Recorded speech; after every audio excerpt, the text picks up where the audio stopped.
దేవుడి వాక్యంలోకి వెళ్ళిపోదామండి డైరెక్ట్గా. ఎందుకంటే అన్నిటికంటే వెళ్ళిపోయింది వాక్యమే కాబట్టి చాలా జాగ్రత్తగా నేర్చుకుందాం. నేర్చుకున్నది మర్చిపోవద్దు. మర్చిపోతున్నారని నేను అనుకుంటున్నాను. పోయిన వారం అన్నయ్య ఏం వాక్యం చెప్పారు చెప్పండి ఎవరైనా? అన్నయ్య పోయిన వారం వాక్యం చెప్పారు. ఏం చెప్పారు? ఇంకా ఏంటంటే మేలైనది చెయ్యనెరిగి అలా చేయకపోతే పాపం అని చెప్పారు. ఏదైనా సరే, ఏదైనా మనం చేయగలిగింది ఏదైనా మేలు ఉన్నదనుకోండి, అది మనం చూస్తా వదిలేయకూడదు. ఇంకో విషయం ఏంటి చెప్పారంటే, మన మన ప్రార్థన దేవుడి దగ్గరికి చేరదు. ఎంత చేసినా, ఎంత ప్రార్థన చేసినా చేరదు. ఎందుకు చేరదంటే అది కూడా చెప్పాడండి. మన పాపాలు ఏమైనా ఉంటే అవి అడ్డుగా వచ్చేస్తాయి అన్నమాట. దేవునికి మనకి అడ్డుగా వస్తాయి. అడ్డుగా రావడం వల్ల మనం ఎంత ప్రార్థన చేసినా చేరదు. అది ఒకటి చెప్పాడండి. నాకు బాగా గుర్తుండిపోయింది ఆ 2 వచనం. మేలైనది చేయనెరిగి అలా చేయకపోతే అది పాపం. మన ప్రార్థన దేవుడి దగ్గరికి ఎందుకు చేరదంటే చాలా క్లియర్గా ఉంది. ఎందుకు చేరదు అంటే, మనం చేసే ఏదైనా చిన్న మిస్టేక్స్ ఏమైనా ఉన్నాయనుకోండి, తప్పులు ఏమైనా ఉన్నాయనుకోండి, అవి దేవుడికి మనకి మధ్యలో అడ్డుగా వస్తాయి, చేరదు. ఓకేనా? బాగుంది, బాగా చెప్పారు. సరే, ఈరోజు ఏంటంటే బైబిల్ మనం ఎందుకు చదవాలి, ఎందుకు ధ్యానించాలి, బైబిల్ ఎలా చదవాలి, బైబిల్ చెప్పినట్లుగా మనం ఎందుకు చేయాలి, చెయ్యకపోతే ఏమవుతుంది, బైబిల్ చెప్పినట్లు మనం చేస్తే మనకు కలిగే ప్రయోజనం ఏంటి, చెయ్యకపోతే కలిగే నష్టం ఏంటి అన్న దానికోసం ఆలోచించేద్దాం. అసలు మనం బైబిల్ ఎందుకు చదవాలి? అందరూ బాగానే తిరుగుతున్నారు కదా, బయట చాలామంది తిరుగుతున్నారు. కానీ మనమే వచ్చేసి బైబిల్ పట్టుకొని ప్రార్థన చేసి పాటలు పాడి ఇవన్నీ చేస్తున్నాం. బయట అందరం చాలామంది అసలు వాక్యం బైబిలే తెలియదు చాలామందికి. మరి మనమే ఎందుకు చదవాలి అలాగా? అసలు మనమే ఎందుకు ఇలా ధ్యానించాలా? అన్నయ్య ఏమో ప్రతి వారము కీర్తన గ్రంథంలో నుంచి ఒక కీర్తన తీసుకొని ఎక్స్ప్లెయిన్ చేస్తాడు. ఇలా ధ్యానించాలా, దేవుడిని ఎలా ప్రార్థించాలా అని చెప్తుంటారు. అసలు మనమే ఎందుకు ఇలా చేయాలా? ఏం మనకంటే బాగానే ఉంటున్నారు కదా బయట తిరిగి వాళ్ళందరూ కూడా. అంత అవసరం ఏంటంటే అంటే దానికి సమాధానం ఏంటంటే, ఈ లోకం చీకటి లోకం అండి. ఈ చీకటి లోకంలో మనం యాత్ర చేస్తున్నాం, ప్రయాణం చేస్తున్నాం. ఇది సత్యం. ఈ చీకటి లోకంలో, ఈ అంధకారంలో మనం ప్రయాణం చేస్తున్నాం. మనం యాత్రికులం. ఈ యాత్రలో మనం ప్రయాణం చేసేటప్పుడు దారి అనేది మనకు తెలియలేదనుకోండి, గమ్యం అనేది మనకు తెలియలేదనుకోండి, అప్పుడు మన ప్రయాణం ఏమవుద్దంటే ఎటువైపో పోద్ది. మనం చేరుకోవాల్సిన గమ్యం ఏంటంటే మనం చేరుకోలేం. మనం బాటసారులం, ప్రయాణికులం. ఈ లోకంలో మనం ప్రయాణికులం. ఇప్పుడు కొంతమంది ఒక 20 సంవత్సరాలు ప్రయాణం చేశారు, కొంతమంది 30 సంవత్సరాలు ప్రయాణం చేశారు, కొంతమంది 40, కొంతమంది 50 అలా ప్రయాణం చేసుకుంటూ వచ్చారు. ఈ ప్రయాణంలో ఇక మన గోల్ ఏంటంటే, మన గమ్యం ఏంటంటే పరలోకం చేరుకోవడం మన గమ్యం. అది చేరుకోకుండా మనం ప్రయాణం చేసుకుంటూ వెళ్ళిపోతున్నాం అనుకోండి, ఆ దారి ఎటువైపైనా పోయిందనుకోండి, ఎటువైపైనా పోయామనుకోండి, అప్పుడు మనం చేరుకోవాల్సిన గమ్యం చేరుకోలేము. ఆ ఎక్కడో ఉండిపోతాం, ఆ పక్కనే ఉండిపోతాం. మనం ప్రయాణం చేసేటప్పుడు మనకి ఒక వెలుగు అనేది కనిపించాలి. అప్పుడు ఆ వెలుగులో నుంచి మనం ప్రయాణం చేయాలి. అందుకే చూడండి, ఇశ్రాయేలీలకి రాత్రులు ప్రయాణం చేసేటప్పుడు దేవుడు అగ్ని స్తంభాన్ని, పగల ప్రయాణం చేసేటప్పుడు మేఘ స్తంభాన్ని ఇచ్చాడు ప్రయాణంలో. మరి వాళ్ళకి ఇచ్చాడు, మరి మనకేమిచ్చాడు దేవుడు? మరి మనకు అగ్నిస్తంభం, తర్వాత మేఘస్తంభం ఏమి ఇవ్వలేదే. ఏం ఇవ్వలేదు చూడండి. అగ్నిస్తంభం ఉందా మనకి? మేఘస్తంభం ఉందా? మరి మనం ప్రయాణం చేస్తున్నాం కదా. అంతకంటే గొప్పవైనటువంటి బైబిల్ని ఇచ్చాడండి. అర్థమైందండి? ఈ బైబిల్ని పట్టుకొని మనం ప్రయాణం చేయాలి. లేదంటే మనం ఏమవుతుందంటే దారి తప్పిపోతాం. మరి ఇప్పుడు నేను అన్నాను స్టార్టింగ్లో, ఈ బయట అందరూ తిరుగుతున్నారు, ఇష్టమైనట్టు తిరుగుతున్నారు. ఆదివారం ఎవరు గుడికి రాలేదు, వాళ్ళకి బైబిలే తెలియదు. మరి వాళ్ళ పరిస్థితి ఏంటి అంటే గమ్యం తెలియదు వాళ్ళకి. వాళ్ళ దారి ఎటు పోతుంది. ఆ వెళ్ళిపోయే దారి చాలా బాగుందని అనుకుంటున్నారు. వాళ్ళు బాగానే ఉంది అని అనుకుంటున్నారు, కానీ అది వాళ్ళు చేరుకోవాల్సిన గమ్యం కాదు. అర్థమైందండి? నేను ఇంటర్మీడియట్ వాళ్ళకి ఇంగ్లీష్ చెప్తానండి. ఆ ఇంటర్మీడియట్లో ఒక లెసన్ ఉంటుంది, ద సీక్రెట్ ఆఫ్ వర్క్ అని ఒక లెసన్ ఉంటుంది. ఆ లెసన్లో స్వామి వివేకానంద రైటర్ అయిన స్వామి వివేకానంద, ఆ స్వామి వివేకానంద కూడా ఆయన ఏమంటాడంటే, వీఆర్ ద సోజనర్స్. సోజనర్స్ అంటే యాత్రికులు అన్నమాట. This world is not our habitation. అంటే ఈ ప్రపంచం ఏదైతే ఉందో ఇది మన స్థిరంగా ఉండిపోయేటువంటిది ఏం కాదు అని అంటాడు ఆయన. వాళ్ళు హిందువులైన స్వామి వివేకానంద వాళ్ళు హిందువులు. వాళ్ళ హిందూ గ్రంథాల్లోని చెప్తున్నాడు ఆయన. హిందూ గ్రంథాల్లో చెప్తున్నాడు మనం ప్రయాణికులము, మనకి ఇది శాశ్వతం కాదని చెప్తున్నాడు. కానీ మన బైబిల్ ఎప్పుడో చెప్పింది మనం యాత్రికులము, మన ప్రయాణికులము అని. చూడండి ఒకసారి 1 పేతురు 2:11. 1 పేతురు 2:11. ప్రియులారా, మీరు పరదేశులను యాత్రికులనై ఉన్నారు కనుక ఆత్మకు విరోధముగా పోరాడు మీ శరీరాశలను విసర్జించి అన్యజనులు మిమ్మును ఏ విషయములో దుర్మార్గులని దూషింతురో ఆ విషయములలో వారు మీ సత్క్రియలను చూచి వాటిని బట్టి దర్శన దినమున దేవుని మహిమపరచినట్లు వారి మధ్యను మంచి ప్రవర్తన గలవారై ఉండవలెనని మిమ్మును బ్రతిమాలు కొనుచున్నాను. ప్రారంభంలోనే ఏమన్నారంటే ఆయన 2వ అధ్యాయం 11వ వచనంలోనే 11వ స్టార్టింగ్లోనే ఏమన్నారమ్మా, ప్రియులారా మీరు పరదేశులను యాత్రికులను. మనం ఎవరమండి? పరదేశులం. మనది శాశ్వతమైన స్థలం ఇది కాదు. ఒక 50 సంవత్సరాల తర్వాత ఇక్కడ ఎవరైనా ఉంటారా అమ్మా? 50 సంవత్సరాల తర్వాత మనం ఇక్కడ ఎవరైనా ఉంటామా? ఎవరు ఉండమండి. చిన్నపిల్లలు ఉండొచ్చు, ఉంటే. మనకు ముందు ఎంతోమంది యాత్ర చేసి వెళ్ళిపోయారు. వాళ్ళు ఎక్కడికి వెళ్ళారో తెలియదు. ఇప్పుడు మనకి చాలామంది చర్చకు వచ్చారు కదా, చనిపోయిన తర్వాత దేవుడి సన్నిధికి వెళ్ళిపోయారని మనం అనుకుంటాం. తప్పక మన అన్నయ్య కానీ చాలామంది పాస్టర్ గారులు కానీ ప్రార్థన చేస్తారు, దేవుని సన్నిధికి చేరుకున్నాడు ఈ బిడ్డ. అలాగనే బిడ్డ దేవుడి సన్నిధి చేరుకున్నాడా, ఎక్కడ చేరుకున్నాడా దేవుడికి తెలియాలి. ఇంకా అర్థమైందండి? ఏంటంటే తప్పదు అక్కడ ప్రార్థన చేసినప్పుడు ఈ బిడ్డ మరి ఎక్కడ చేరుకున్నాడా అని మనం అంటే బాగోదు అక్కడ. అందుకబట్టి చెప్తారు అలాగా. కాబట్టి మన ప్రవర్తన తర్వాత మనం ఆరాధన అన్నీ కరెక్ట్గా ఉన్నాయనుకోండి, చేరుకుంటాం. హానోకే దేవుడితో ఎలా నడుచుకుంటూ వెళ్ళిపోయాడండి. హానోకు చనిపోలేదు. అర్థమైందండి? అలా ఏంటంటే ఈ ప్రయాణంలో మనం యాత్రికులం. బాగా గుర్తుపెట్టుకోండి, ఇది మనకు శాశ్వతం కాదు. మనం పరదేశులము, యాత్రికులము, యాత్రలో ఉన్నాము. ఇది శాశ్వతం కాదు. ఓకేనా? మరి ఈ యాత్రలో మనం ప్రయాణం చేసేటప్పుడు మనకు ఒక గమ్యం అంటూ ఉండాలి. గమ్యం అంటే ఏంటంటే పరలోక రాజ్యం చేరుకోవడం. అదే మన గమ్యం అండి. పరలోక రాజ్యం చేరుకోవడమే మన గమ్యం. ఇంకా ఏమైనా కోరికలు ఉన్నాయా?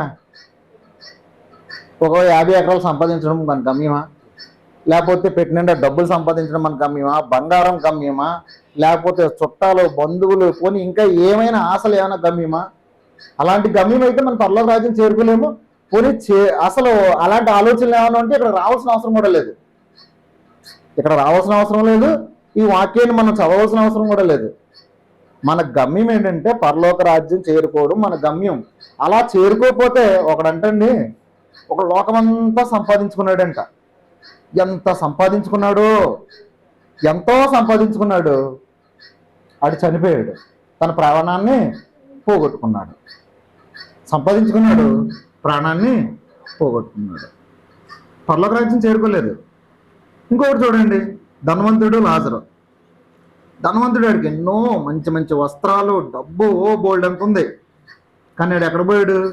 నరకానికి పోయాడు. గమ్యం లేదాడికి. దేవుడిని ఆరాధించలేదాడు. ఇలాగే తిరిగాడు బయట. గౌడు చూడు సరమని తిరుగుతున్నారు, ఒక్కొక్కరు జూయమని వెళ్ళిపోతున్నారు. లేదండి, గమ్యం లేదు వాళ్ళకి. చాలా మంది ఎలా అనుకున్నారంటే బైబిల్లో చూడండి ఎంతమంది వచ్చారు వాక్యం వినడానికి. అస్సలు భయం లేదండి దేవుడు అంటే. నిజంగానా? ఎంతమంది వచ్చారు లెక్కడండి. ఇదేనా దేవుడు అంటే? భయం ఉన్న వాళ్ళు ఏం చేస్తారు? అమ్మో నా దేవుడు, ఇవాళ ఆదివారం నేను గుడికి పోవాలా, నా దేవుడి సన్నిధిలో నేను ఉండాలా, నేను ఆరాధించాలా, అయ్యి బాబా ఆయన లేకపోతే నాకు ఏమీ లేదు, సర్వస్వం నాకు ఆయనే ఇచ్చండి నాకు ఇవన్నీ అని భయం ఉంటే ఈ చర్చ నిండిపోనండి. నిజంగా దేవుడు అంటే భయం లేదండి ఒక్కొక్క. మరి భయం లేని వాళ్ళ మీద దేవుడు చర్యలు తీసుకుంటాడు గ్యారెంటీగానా. దేవుడిని మనం వాడేసుకోవడం కాదు, దేవుణ్ణి వాడుకుందామని వస్తారు చాలా మంది. అనే నిజమా మాట అబద్ధమా? దేవుణ్ణి వాడుకోవడానికి కుదరదండి. దేవుడా నాకు ఇవి నేను బాధల్లో ఉన్నాను, నేను కష్టంలో ఉన్నాను, నాకు అది కావాలా, నాకు ఇది కావాలా. ఏం కావాలి నీకు? ముందు దేవుడి పని ఏంటో చూడు. ముందు నా నీతిని, నా రాజ్యాన్ని వెతకండి, అప్పుడు నీకేం కావాలో నువ్వు అడగకపోయినా నేను ఇస్తానన్నాడు. ఏది ఎక్కడ ఎదుగుతున్నావు? అందరూ తమ సొంత కార్యాలే చూసుకుంటున్నారు కానీ దేవుడి కార్యాలని అసలు నిజంగానండి చాలా బాధాకరమైన విషయం. ఒకటి గుర్తుపెట్టుకోండి అమ్మా, ఒకే మాటలో చెప్పేసి వదిలేస్తున్నాను నేను ఆ టాపిక్. ఎన్నిసార్లు గద్దించినా లోబడిన వాడికి హఠాత్తుగా, నేను చెప్పట్లేదండి బైబిల్ చెప్తుంది, చాలాసార్లు అన్నయ్య చెప్పారు. నేను కూడా వాక్యం చెప్పడానికి వచ్చిన దగ్గర నుండి కూడా స్టార్ట్ చేశాను. ఆదివారం ఆయన ఆరాధన చేయవలసిన రోజు తప్పకుండా ఆయన సన్నిధిలో ఉండాలి. తిరుగుతారండి, బయట తిరిగే వాళ్ళు తిరుగుతారు చాలామంది. ఈ మధ్య మధ్యలో ప్రార్థన చేయించుకొని వెళ్ళిపోతున్నారు. ఇది కొత్తగా పెట్టారు ఇది ఏదో కానీ. మధ్యలో ప్రార్థన చేయించుకొని మొన్న మా అమ్మ మా తమ్ముడు అలా ఎలగడ వెళ్ళిపోయారు ప్రార్థన చేయించుకొని. అంటే దేవుణ్ణి ఆరాధించరా ఏంటి అసలు? దేవుణ్ణి ఆరాధించరా? దేవుడు వద్దా అసలు ఏంటే? క్లియర్గా ఒకటి చెప్పండి దేవుడికి, దేవుడా మరి కొంచెం అర్థం చేసుకో, మాకు కొంచెం పనులు ఉన్నాయి, మరి ఆ పనులు చూసుకొని మరి మధ్యలో వస్తాం, ప్రార్థన చేయించుకొని వెళ్ళిపోతాం, మరి అర్థం చేసుకోవాలి. మరి నువ్వు అర్థం చేసుకోకపోతే మరి మేము చేయం, మా పనులు ఉన్నాయి కదా, బోల్డ్ అని పనులు మాకు, మరి అర్థం చేసుకో. మరి 6 రోజులు కష్టపడి 7వ రోజు రమ్మన్నావు, కానీ 7వ రోజు కూడా మాకు పని ఉంది. మరి చూసుకోండి అమ్మా, నేనేం చెప్పట్లేదు. దేవుడు అన్నిటి విషయంలో కూడా లెక్క అడుగుతాడు, ప్రతి ఒక్కరిని లెక్క అడుగుతాడు. అర్థమైందండి? అది గుర్తుపెట్టుకోండి. సరే, మనం యాత్రలో ఉన్నాము, ఆ యాత్రికులము, మనము పరదేశులం. మనం క్షేమంగా గమ్యం చేరుకోవాలంటే ప్రతిరోజు ఆయన వాక్యాన్ని చదవాలా, ఆయన సన్నిధికి వచ్చి ధ్యానించాలి. ఇది మాత్రం గుర్తుపెట్టుకోండి. తర్వాత ఫిలిప్పీలకు 3:20, ఫిలిప్పీ 3:20. ఆయన మాత్రం మన పనులు చేసేయాలా, మనం మాత్రం ఆయన పనులు చేయం. వారంలో 7 రోజులు దేవుడు ఇచ్చాడండి. 7 రోజుల్లో 6 రోజులు ఇష్టం వచ్చినట్టు కష్టపడి పని చేసుకో, 7వ రోజు విశ్రాంతి తీసుకో అంటే మనకు 2 విధాలుగా ఉపయోగపడుతుంది. అది ఒకటి, మనం విశ్రాంతి తీసుకోవడానికి ఉపయోగపడుతుంది, ఆయన సన్నిధికి వచ్చి ఆరాధించడానికి ఉపయోగపడుతుంది. నువ్వు కంటిన్యూగా వర్క్ చేసుకుంటూ వెళ్ళిపోయావు అనుకోండి. నేను చాలా మందిని అడుగుతాను కనిపించడం, గుడికి రాలేదేం బాప అంటున్నాను, గుడిపొందు బాబు అంటుంది. మళ్ళా 2-3 రోజుల తర్వాత మళ్ళీ కనపడిన తర్వాత అదేం బాప అలా ఉన్నావు అంటాను. జ్వరం వచ్చేసింది బాబు, వారం రోజులు బట్టి డాక్టర్ గారు ఇచ్చి ఇంజక్షన్ చేస్తానే ఉన్నారు అన్నాను. నిజంగా రీసెంట్గానేనండి అవన్నీ. ఏం బాప రాలేదంటే ఉడిపొంది బాబు, పళ్ళు ఉన్నది బాబు, మంచిది. ఆ ఒక్కరోజు దేవుడి కోసం మానలేమండి పని. ఆ ఒక్కరోజు నువ్వు వచ్చి దేవుడిని ఆరాధిస్తే నీకు ఎన్ని ఇస్తాడో తెలుసా? ఆ ఉడుపు డబ్బుల కంటే ఎక్కువ ఇస్తాడండి బాబు. ఆ ఉడుపుకో దండం, ఆ ఉడుపు డబ్బుల కంటే ఒకటి గుర్తుపెట్టుకోండి, మనం కష్టపడ్డ కష్టార్జితం మనల్ని గొప్పలు చేయదండి, దేవుడి ఆశీర్వాదం మనల్ని గొప్పలు చేస్తుంది. మీకు ఆ టెక్నిక్ తెలియట్లేదు చాలా మందికి. ఇప్పుడు నేను కష్టపడతా ఉన్నాను అనుకోండి, రోజుకి 1000 రూపాయలు ఇస్తున్నారు అనుకోండి, 7 రోజులు పని చేశానంటే 7000. అలా కష్టపడుకుంటా వెళ్తే. కానీ అలా కాకుండా ఆ 6 రోజులు పనిచేసి 7 రోజుల దగ్గరికి నేను దేవుడి దగ్గరికి వచ్చి ఆరాధన చేశాను అనుకోండి, ఇంకా ఎక్కువ ఇస్తాడు. అబ్రహాము ధనవంతుడండి, రోజు కష్టపడడం వల్ల అంత ధనం కలిగిందా అబ్రహాంకి? యోబు ధనవంతుడండి, రోజు ఉరుకుకెళ్ళడం వల్ల, రోజు పనికి వెళ్ళడం వల్ల, రోజు కష్టపడడం వల్ల అంత ధనం కలిగిందా? దేవుడు ఇచ్చాడు, మన కష్టార్జితం ఏం కాదు. ఇంకో విషయంలో చెప్పాలంటే మనం బ్రతికేది మన కష్టార్జితం వల్ల కాదండి బాబు. దేనివల్ల బతుకుతున్నాం? ఆయన మాట. మనుషుడు రొట్టె వలన మాత్రం కాదు కానీ దేవుడి నోట నుండి వచ్చే ప్రతి మాట వలన బ్రతుకుతున్నాము. వచ్చారా బాబు నీకు అయిపోయింది అన్నాం అనుకోండి, మన కష్టపడ్డదంతా ఏమైపోద్దో. చాలా మంది తెలియట్లేదండి ఈ విషయం. బాగా గుర్తుపెట్టుకోండి, రెస్పాన్సిబిలిటీ మీదేనండి. మీ ఇంట్లో ఎవరన్నా చర్చకు రాకపోయినా దేవుడు నిన్ను కూడా అడుగుతాడు. మీ భార్య భర్తలో ఇద్దరు ఒకటే సగం. నువ్వు రాలేదు, మీ ఆయన రాలేదు, ఎందుకు రాలేదమ్మా, నువ్వేం చేస్తున్నావు అని అడుగుతాడు. మా రెస్పాన్సిబిలిటీ మందే. ఇప్పుడు మా ఇంట్లో ఎవరైనా రాలేదనుకోండి, రెస్పాన్సిబిలిటీ నాదే. ఎందుకు తీసి రాలేదమ్మా, ఏంటి? యాత్ర బాగాలేదండి, మన ప్రయాణం బాగాలే నన్ను అడిగితే. అన్నయ్య బాధపడి ఇంకా అలాగా వదిలేశాడంటే ఇంకంతే. చెప్పి ఏదో వాత వేయబడిన మనసాక్షిలాగా అయిపోయింది మనది. వాత వేయబడిన మనసాక్షి ఏంటి, ఎన్నిసార్లు చెప్పినా ఇంక అర్థం అవుతుంది వాళ్ళకి. దున్నపోతు మీద వర్షం పడ్డది అనుకోండి, నిజం, ఎంత వర్షం కురిసినివ్వండి, అది పొలంలో అలా మేస్తూనే ఉంటుంది. ఎంత వర్షం కురిసినా లాస్ట్లో ఇలా దులిపేస్తుంది, అంతే అయిపోద్ది. గుర్తుపెట్టుకోండి అమ్మ, నేనేనే ఎందుకు అంటలేదంటే దేవుడిది ఇది. చాలామంది ఏం చెప్తారంటే వాక్యాన్ని మామూలుగా ఎంతమంది వచ్చారు అంతమందికి అలా చెప్పేసుకొని అలా వెళ్ళిపోతారు, కానీ ఖండించి బుద్ధి చెప్పాలని ఉంటుంది వాక్యం. ఎందుకంటే ఖండించడానికి, బుద్ధి చెప్పడానికి. ఇంకో మాటలో చెప్పనా, అసలు బైబిల్ ఎందుకు రాయబడ్డా తెలుసా? ఒక్క మాటలో చెప్పండి. ఈ బైబిల్ దేవుడు ఎందుకు రాయించాడు? ఒక్క మాటలో ఎందుకు రాయించాడు తెలుసా అండి?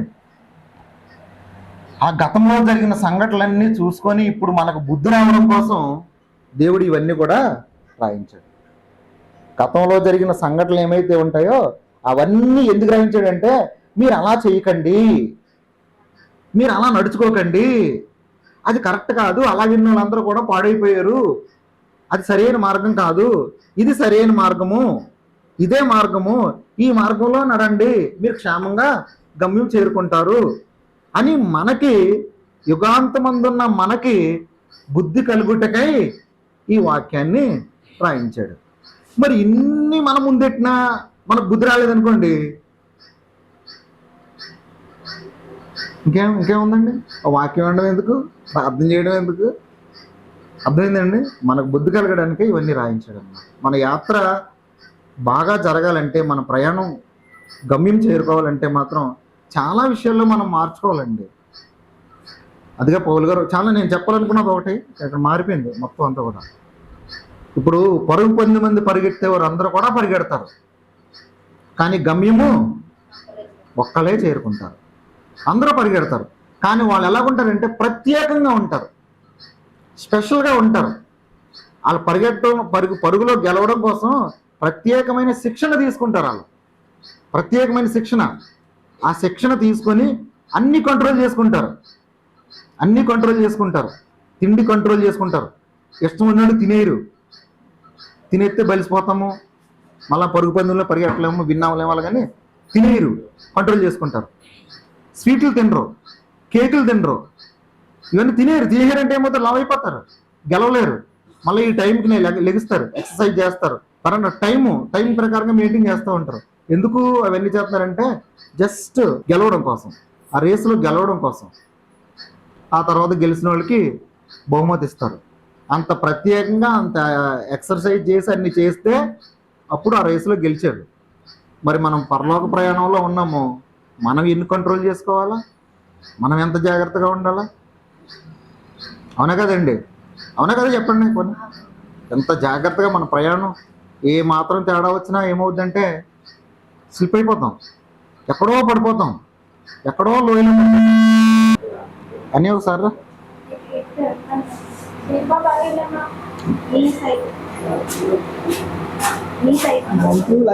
క్లాస్ రూమ్లో నేను ఇంచుమించుగా 60 మంది కనబడిలో మాట్లాడతాను. 60 మంది 70 మంది ఉంటారు క్లాస్లో, వాళ్ళందరికీ వినబడతారు. అంటే ఏం మైకేం అవసరం లేదు. 60 మందికి వినబడిలో మాట్లాడేవాడిని ఓ 15 మందికి వినబడిలో మాట్లాడలేనా? బ్రహ్మాండంగా మాట్లాడతాను. ఓకే. ఫిలిప్పీ 3:20. ఫిలిప్పీ 3, మన పౌరస్థితి పరలోకమందున్నది, అక్కడ నుండి ప్రభువైన అను రక్షకుని నిమిత్తము కనిపెట్టుకొని ఉన్నాము. చాలండి. మన పౌరస్థితి ఎక్కడుందండి? పరలోకమందు ఉంది. మనం జగ్గంపేట వాస్తవ్యం, మన భారతదేశం యొక్క పౌరసత్వం మనకు ఉంది. కానీ మనం ఇది పర్మనెంట్ ఏం కాదు అమ్మా, ఇది పర్మనెంట్ కాదు. మన పౌరస్థితి ఎక్కడుందంటే సిటిజన్షిప్ అంటారు. ఇప్పుడు నేను ఎక్కడికి వెళ్ళినా ఇండియన్ అంటాను, భారతదేశ పౌరుణ్ణి అంటాను. ఒకవేళ అమెరికా వెళ్ళినా, జపాన్ వెళ్ళినా, ఇంగ్లాండ్ వెళ్ళినా, నేను ఇది ఎక్కడమ్మా అంటే అది ఇండియా అంటాను. అంటే నాకు ఇండియన్ సిటిజన్షిప్ ఉంది, భారతదేశ పౌరసత్వం ఉంది నాకు. కానీ అసలైన పౌరసత్వం మనది ఇది కాదు. మనం ఎలా అనుకున్నాం కానీ ఇది పర్మనెంట్ కాదు. మన పౌరసత్వం ఎక్కడుందంటే పరలోకమందు ఉన్నది. అది మన పర్మనెంట్ పౌరసత్వం. నువ్వు ఏ దేశానికి చెందినవాడు అంటే నేను పరలోకానికి చెందినవాడిని. దేవుడు నీ భూలోకానికి పంపించాడు, యాత్ర చేస్తున్నాము. యాత్ర చేసుకుని మళ్ళీ ఎక్కడికి వెళ్తాము? పరలోక రాజ్యానికి చేరుకుంటాము. ఈ యాత్రలో మనం తప్పులు ఏమైనా చేసామనుకోండి, దారి ఏదైనా పక్కదారి పడిపోయాం అనుకోండి, అప్పుడు ఏమవుతుందంటే యాత్ర చేరుకోలేము, పక్కదారి అంటే వెళ్ళిపోతాము. అప్పుడు మనం ఇప్పుడు వైజాగ్ వెళ్ళాలనుకోండి, మనం వైజాగ్ వెళ్ళడానికి ఎలాగైతే రూట్ మ్యాప్ ఎలాగైతే ఉంటుందో దాని ప్రకారంగానే వెళ్ళాలి. అలా కాకుండా ఇటువైపు పోయిపోయి సినేపల్లి నుంచి ఇలాగా రౌతులపూడి నుంచి ఎలా పోయామనుకోండి, ఎక్కడ కాబట్టి మనం ఎక్కడ చేరుకోవాలను అంటే పరలోక రాజ్యానికి చేరుకోవాలనుకుంటున్నాం. పరలోక రాజ్యానికి చేరుకునేటప్పుడు ఆ ప్రయాణంలో మనకి కావాల్సింది ఏంటంటే బైబిలే మనకు మ్యాప్. ఇప్పుడు ఒక ఓడ ఉందనుకోండి, ఓడ నడి సముద్రంలోకి వెళ్ళిపోయిన తర్వాత అది ఎటువైపు వెళ్ళాలో తెలియనప్పుడు వాళ్ళకి ఒక చుక్కాని అని ఒకటి ఉంటుంది. దాన్ని చూసుకొని తూర్పు ఎటువైపు, పడమర ఎటువైపు, తర్వాత ఉత్తరం ఎటువైపు, దక్షిణం ఎటువైపు చూసుకొని ఆ విధంగా ప్రయాణం చేస్తారు.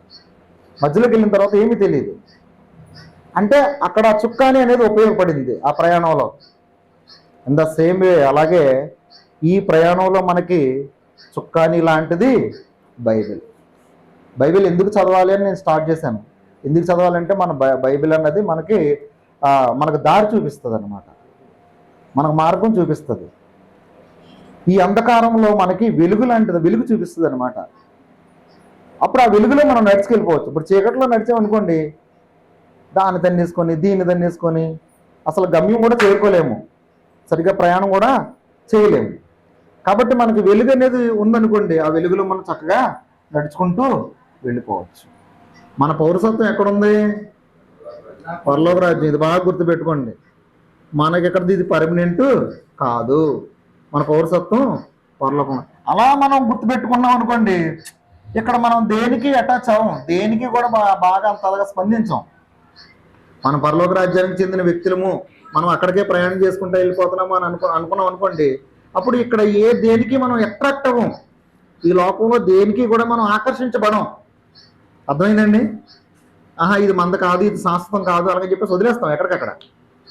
ఇది ఏ గొడవలకు వెళ్ళాం, మనలో కోపం రాదు, మనకి అసలు దేని మీద అంత విపరీతమైన వ్యామోహం, ఆశలు కలగవు. ఎందుకు కలగవు? ఇది శాశ్వతం కాదు కాబట్టి. అలా కాకుండా ఎప్పుడైతే మన పరలోకం రాజ్యము, మన పౌరసత్వం అక్కడ అన్న జ్ఞానం మనకి ఎప్పుడైతే లేదో, ఆ ఆలోచన రావట్లేదు అనుకోండి, ఇక్కడున్న అన్నిటి మీద మనకు ఆశలు కలుగుతాయి. ఇక్కడ ఆశలు ఎప్పుడైతే కలిగాయో అసలైన దారి వదిలేస్తాం. అవునా కదా? అది బాగా గుర్తుపెట్టుకోండి. మనం యాత్రికులమును పరదేశులము, మనం యాత్రికులము, పరదేశులము, మన పౌరస్థితి పరలోకమందు ఉన్నది. అర్థమైంది కదండి. కాబట్టి దేవుడు అప్పుడు మరి ఈ ఈ ప్రయాణంలో మనకు దారి చూపించేది బైబిల్. పరలోక రాజ్యానికి బాట, మన గమ్యం దారి చూపించేది బైబిల్. ఒకసారి చూడండి అమ్మా, కీర్తనలు 119:54, 119:54, 119:54. యాత్రికుడైన నేను నా బసలో పాటలు పాడుటకు నీ కట్టడలు హేతువులైన. చాలండి.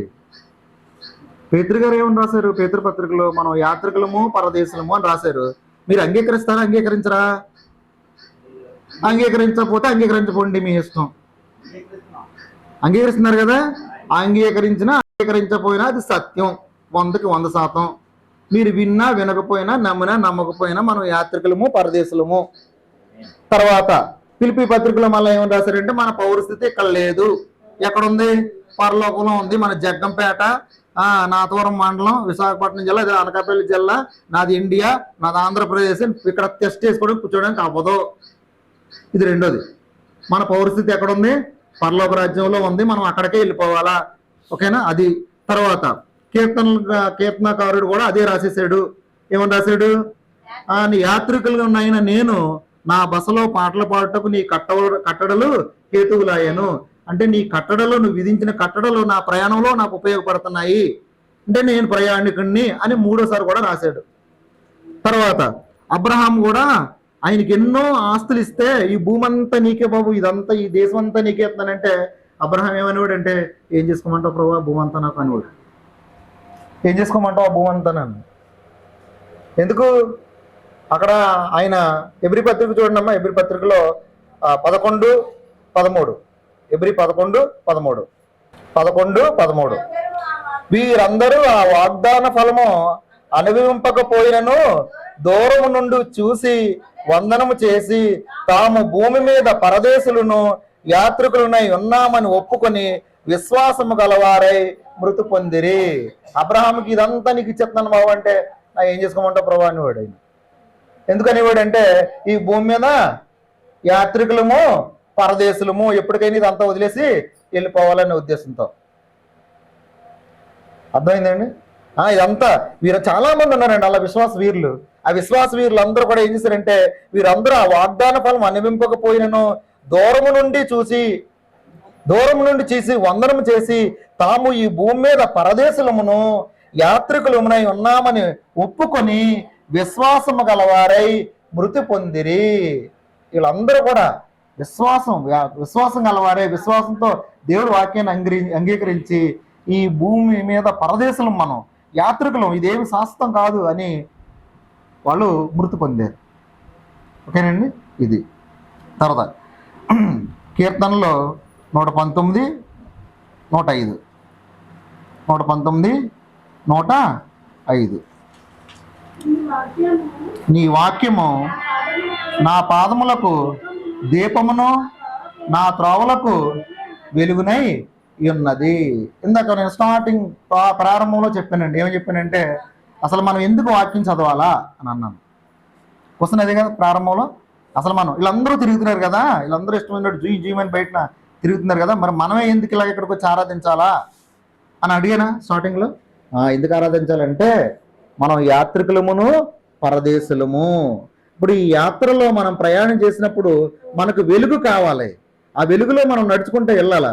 గాఢాంధకారపు లోయల్లో మనం నడుచుకుంటూ వెళ్తాం, అప్పుడు కూడా మనకు వెలుగు కావాలా. ఆ వెలుగు అనేది ఎక్కడ వస్తుంది అంటే బైబిల్. అదే చూడండి ఏమన్నాడండి 105 చదవమ్మ మళ్ళీ ఒకసారి.